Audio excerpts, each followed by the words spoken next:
سلام، اینجا استودیوی یقین است و من مجیب سلطانی هستم با رویدادهای خوب یک هفته اخیر با شما. امروز پنجشنبه هفتم میزان سال 1401 هجری شمسی و 29 سپتامبر سال 2022 میلادی. امارات اسلامی افغانستان بزرگترین قرارداد واردات نفت و گاز و گندم را با روسیه امضا کرده است. وزارت صنعت و تجارت امارات اسلامی افغانستان از امضای قرارداد واردات تیل، گاز و گندم از روسیه به افغانستان خبر داده است. به نقل از نورالدین عزیزی سرپرست وزارت صنعت و تجارت، هدف از امضای این قرارداد تنوع بخشیدن در شرکای وارداتی افغانستان و دادن تخفیف ویژه از سوی روسیه به اقلام تیل و گاز و گندمی است که به افغانستان صادر می شود. سرپرست وزارت صنعت و تجارت گفته که بر بنیاد این قرارداد قرار است سالانه 1 میلیون تن پترول، 1 میلیون تن دیزل، 500,000 تن گاز و 2 میلیون تن گندم از روسیه به افغانستان وارد شود. این مقام تاکید کرده که این قرارداد برای یک دوره آزمایشی نامشخص به امضا رسیده و در صورت توافق دو طرف در آینده به قرارداد بلند مدت تبدیل خواهد شد. اداره ملی استاندارد میگه در سال جاری 128 میلیون 399,470 تن مواد نفتی و گاز مایع از بنادر کشور عبور کرده است. این اداره در گزارشی میگوید که در سال جاری مجموعاً 3690 واگن و تانکر در حدود بیش از 128 میلیون تن مواد نفتی و گاز مایع پس از روند کنترل کیفیت و تضمین کیفیت از بنادر افغانستان تجارت صورت گرفته است. استخراج اولین معدن سنگ فلوراید در ولایت بادغیس. منابع محلی در ولایت بادغیس میگویند که استخراج اولین معدن سنگ‌های قیمتی در این ولایت آغاز شده است. منابع میگویند که امارات اسلامی افغانستان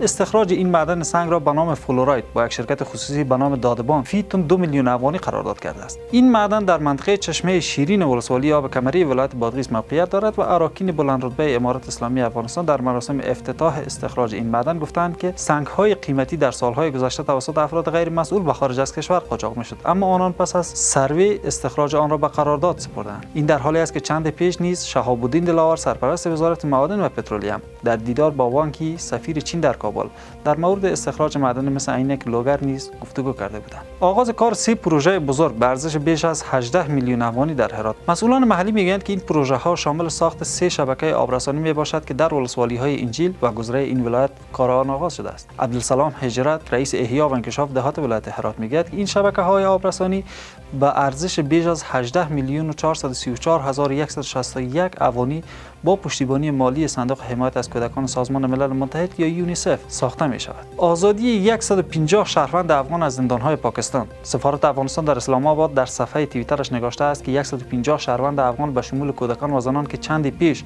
از سوی پلیس پاکستان در شهر کراچی آن کشور به علت نداشتن اسناد قانونی بازداشت شده بودند، روز چهارشنبه رها شدند. به گفته سفارت افغانستان در اسلام آباد، شمار دیگر افغان‌هایی که در بند به سر میبرند نیز بعد از سپاری شدن مراحل قانونی آن آزاد خواهند شد. مسئولان کمیته جمع‌آوری گداها با رهبری ملا عبدالغنی برادر اعلام کرد تا هنوز بیش از 8444 گدا را از شهر کابل جمع‌آوری کردند. در اعلامیه مسئولان کمیته جمع‌آوری گداها آمده است که از میان گداهای جمع‌آوری شده به تعداد 5779 تن زن میباشند که پس از ارزیابی‌ها تعداد 1750 تن آنها مستحق و به تعداد 4029 تن دیگرشان گداهای حرفه‌ای شناسایی شدند.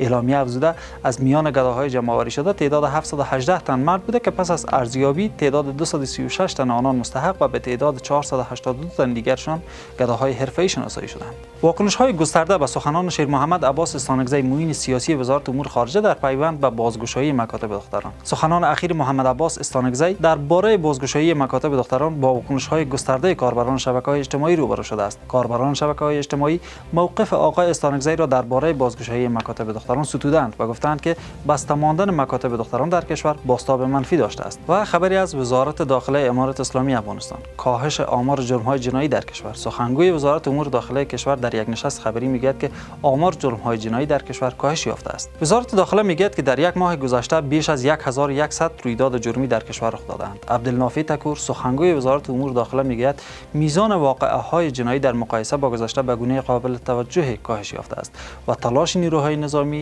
جریان دارد تا این میزان را بیشتر کاهش بدهد. از سوی هم سخنگوی وزارت امور داخله آمار میدهد که 50,000 هکتار زمین را در 34 ولایت افغانستان از کشت کوکنار پاکسازی کرده است.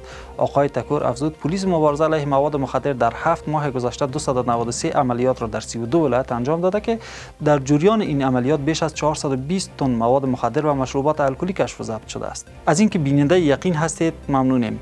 یقین نیوز از شما دعوت میکند تا برای تماشای ویدیوهای بیشتر ما را با نام یقین میدیا و برای اطلاع از تازه ترین رویدادهای افغانستان و جهان با نام یقین نیوز ما را در صفحات مجازی دنبال کننده باشید. بقیه ایامتان کامگار.